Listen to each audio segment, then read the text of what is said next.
travel by meal on one.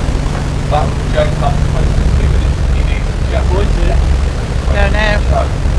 fastest way that's one well. What car will actually fly you south to the right in London City? Right, well, ladies and gentlemen, this sounds very nicely brings us to the stern and going to the start site of Portsmouth Warrior. Sadly, it brings an end to the tour. So those who joined us here at the historic dockyard roughly an hour ago. For those of you who have just jumped on board the double keys, please do not miss the starting point as you haven't had your tour yet. Of course, if you have just joined us, please make sure you are remaining on board. And if you aren't going to leave us, thank you very much. Hope you all enjoy yourself. Don't forget to have this wishes for thank you and left the bucket as you step on the boat. On behalf of myself and Craig, thank you very much and have a lovely rest of your day here at the Portsmouth Historic Dockyard. Up behind you, full of bloody coffee. Oh yeah.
Either Jason or Annie behind the bar, and they'll be more than happy to serve you on your tour today.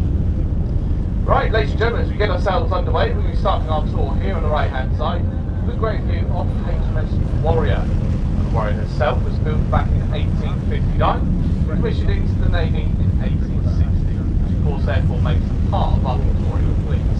And back in the Victorian times, the Royal Navy was divided into 3 distinct sections, where the Red Fleet, the White Fleet and the Blue. Warrior was the flagship of the Red Fleet, often considered the highest ranking of all 3, and therefore it's linked until this very day that she should still fly her iconic red ensign flag from above the captain's cabin. You still see it flying there, usually from this very day. But unfortunately it's not there today, I'm not entirely sure why it has been removed, whether on purpose or whether it's fallen down, I'm not entirely sure, but for whatever reason, it's not there at the time. Anyway folks, we continue on here on our right hand side, go around the corner. I'd like to welcome you all to Her Majesty's Naval Base Portsmouth, otherwise known as HMS Nelson. The site here plays home to roughly 64% of our Royal Naval Surface fleet. Now the first jetty naval base here on the right is called the South Railway Jetty. And it gets that name because it used to be as far south as rail line Portsmouth used to extend to. That though was pulled away until many years ago, but the rail line that was removed. In fact, the only remaining part of it nowadays is a blue printed building to the right, which is the waste bridge. Obviously with the train line gone, the jetty has instead become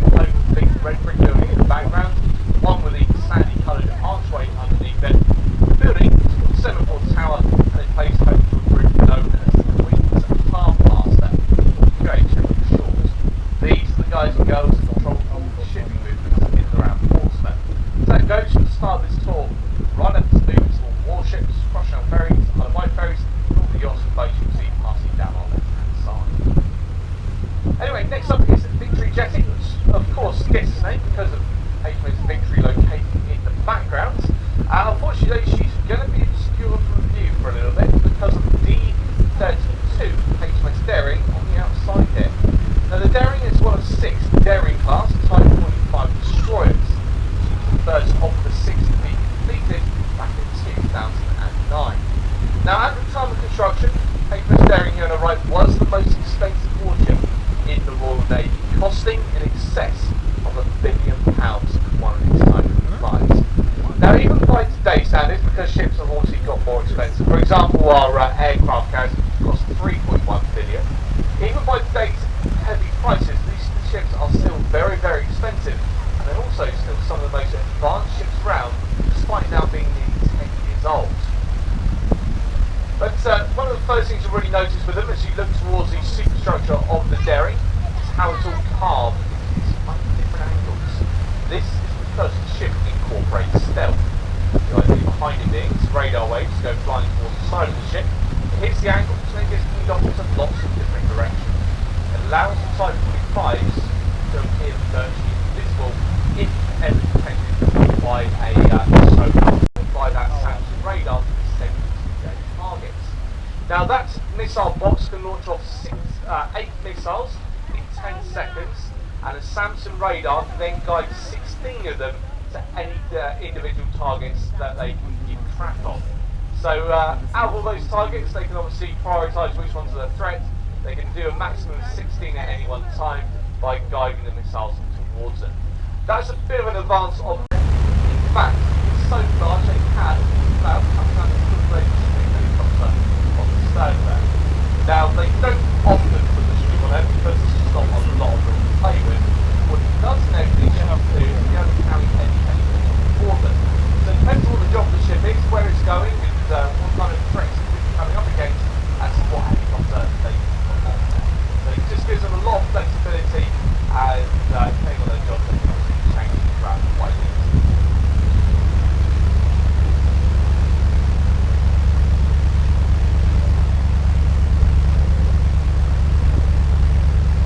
The Brave Wind, which is the ship alongside at the moment, to transport them across to mainland Europe usually.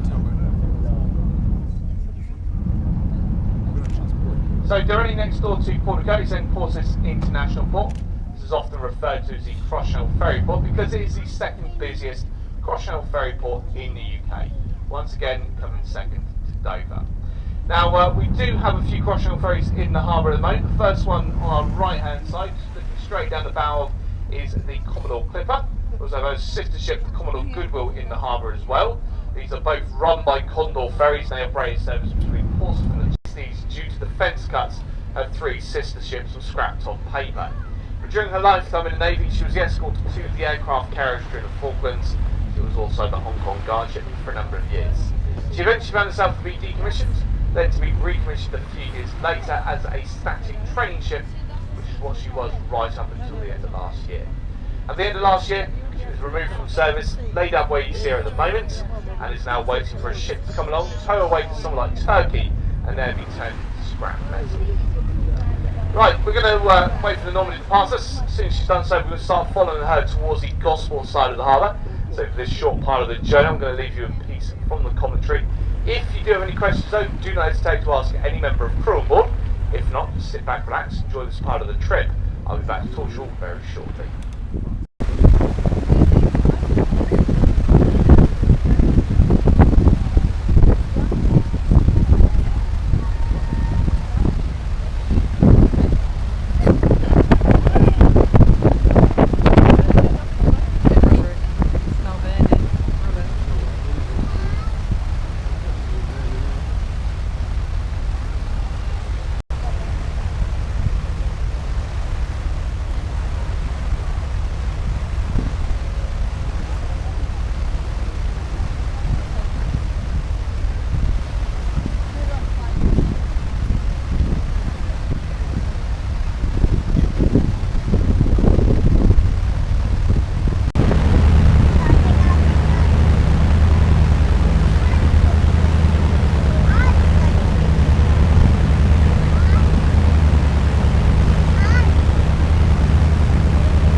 myself and the crew, thank you very much. Have a lovely rest of the day in Portsmouth.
Okay, ladies and gentlemen, we're now secure alongside a Bearcreek Double. So for those wishing to leave us here, please make your way towards that punch gate in the lower sloop.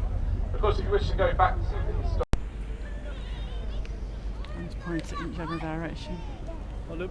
Just point it in general direction. Yeah, you've got that. You don't realise how wide the lens is. You get That's why. That's why I just left it. Like just pointed it in. It's kind of what you point at to see.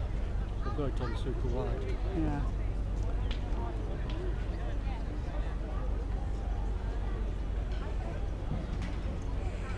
Enjoyable, that, wasn't it? I love it. I just love my boat trips. Could be longer, like I'd like Not in rough sea though. It's a bit not in a like- row. I'd like a 3-hour one, 1.5 hours there, 1.5 hours back. That's smooth, it's lovely. Yeah. It starts with that. Yeah, I just love that bit. That just gentle rocking. Yeah, I like 1.5 hours there, 1.5 hours back.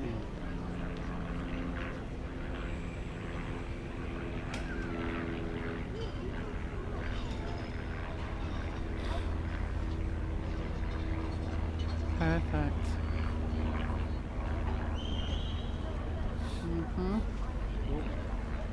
Just let that boat go by. No, what's your name? Oh, Uxa.